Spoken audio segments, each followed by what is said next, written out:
payag-payag kung mayroong kahoy talaga, no? Kasya ang 5 tao dyan. Kahit 7 pa eh. May TV yan, may CR. Ang kagandahan dyan, may kahoy. Kaya malamig siya. Pero may sariling aircon yan, ha? Puntahan natin. May sariling aircon to, men. Kala nyo siguro pitsugin to, oh. Naka-glass pa yan, one-way mirror. Makita tayo sa labas. Pero yung sa loob, hindi.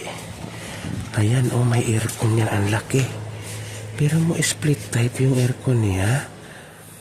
Ayan, may kahoy pa. Oh, may sarili pa yan dito igiban, oh. Kompleto, men. May hagdanan pa papunta sa rooftop, ah. O, rooftop nga. Tapos ito, ang bilib ako kalaki ng aircon. Ilang horsepower to? 5 horsepower, oh. Hala ka, men.